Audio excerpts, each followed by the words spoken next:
दोस्तों, मैं हूं कार्तिक। स्वागत करता हूं आप सबका मेरे अपने YouTube channel India rail info में। आज हम बात करेंगे भारत का सबसे बड़ा रेल एक्सीडेंट के बारे में, जिसमें सैकड़ों बॉडी का आज तक पता ही नहीं चला। साल था 1981। यह साल इंडियन रेलवे का बहुत ही बुरा साल था, क्योंकि इस साल में जनवरी से लेकर सितंबर तक के बीच में टोटल 526 ट्रेन एक्सीडेंट हो चुके थे। ट्रेन नंबर 416 डेट 6 जून 1981 को मानसी से सहरसा की तरफ जा रही थी। ट्रेन अपनी फुल कैपेसिटी से भी ज्यादा भरी हुई थी। उस टाइम मॉनसून यानी बारिश का सीजन चल रहा था। बहुत तेज बारिश की वजह से ट्रैक्स पर फिसलन भी बहुत थी। मानसी और सहरसा के बीच में बागमती नदी के ऊपर रेलवे पुल है। ज्यादा बारिश की वजह से बागमती नदी भी बहुत ज्यादा भरी हुई थी। ट्रेन पुल के ऊपर से गुजर रही थी और बाहर तेज बारिश हो रही थी। सारे यात्री अपने कामों में बिजी थे। कोई किसी से बात कर रहा था, कोई बैठा बैठा सो रहा था और ना जाने क्या क्या। ट्रेन में बहुत चहल पहल थी, पर जैसे ही ट्रेन पुल क्रॉस कर रही थी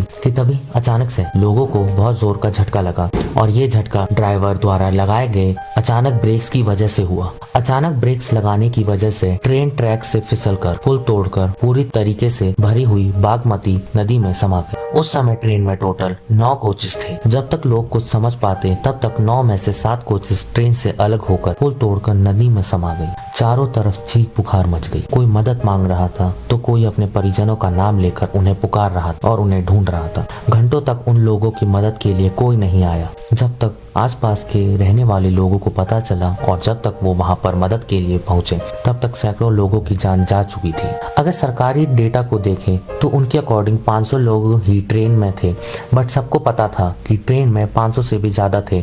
अनऑफिशियल देखे तो ट्रेन में 1000-2000 के बीच में लोग भरे हुए थे। गोताखोरों ने बॉडीज ढूंढने के लिए हफ्ते लगा दिए, पर उन्हें सिर्फ 286 बॉडीज ही मिल पाई। 300 से ज्यादा लोगों का आज तक कुछ पता नहीं चल पाया और न ही उनकी बॉडीज मिली। आंकड़ों के हिसाब से टोटल 800 लोगों की मौत हुई इस हादसे में और सैकड़ों नदी में बह गए। ये भारत का अब तक का सबसे बड़ा और दर्दनाक हादसा है। अब बात करते हैं कि ये एक्सीडेंट हुआ कैसे। पूरी स्टोरी से तो आपको यही लग रहा होगा कि ये हादसा तो ड्राइवर के ब्रेक लगाने से हुआ होगा, पर आपको जानकर बहुत हैरानी होगी कि आज तक इस एक्सीडेंट के होने की असली वजह पता नहीं चल पाई है। इस एक्सीडेंट के पीछे 2 वजह दी गई थी। पहली, ट्रैक पर भैंस खड़ी थी, कुछ लोग गाय भी कहते हैं। उन्हें बचाने के लिए ड्राइवर ने ब्रेक लगाई, जिससे ट्रेन ट्रैक से फिसलकर पुल तोड़कर 7 कोचेस नदी में चले गए। अब बात करते हैं दूसरे रीजन की। तो दूसरा रीजन ये था कि तूफान आ गया था, तेज हवा और पानी के साथ। उस दिन पानी अंदर जाने लगा ट्रेन में खिड़कियों से, तो लोगों ने सारी खिड़कियां बंद कर दी। जब ट्रेन पुल से क्रॉस हो रही थी तब उस पर सीधी तूफानी हवा लग रही थी और हवा को पास करने के सारे रास्ते बंद थे। भारी दबाव के कारण ट्रेन पलटकर पुल तोड़ते हुए नदी में चली गई। अब रीजन कुछ भी हो, जो इस एक्सीडेंट के मेन विटनेस थे, मतलब ड्राइवर एंड को ड्राइवर, उनकी भी शायद इस एक्सीडेंट में डेथ हो गई। आपको क्या लगता है ये एक्सीडेंट कैसे हुआ? कमेंट सेक्शन में बताइए। मुझे अच्छा लगता है आपके कमेंट्स पढ़ के, चाहे एक हो या 2। अगर आपको इंडियन रेलवे से रिलेटेड किसी भी चीज के बारे में जानना है या इंडियन रेलवे से रिलेटेड कोई इंसिडेंट या स्टोरी शेयर करनी है, तो आप मेरे फेसबुक ग्रुप, इंस्टाग्राम या ट्विटर हैंडल पे बता सकते हैं। लिंक्स डिस्क्रिप्शन में है। आप मेरे को कमेंट सेक्शन में भी बता सकते हैं। Thanks for watching the video. जय हिंद।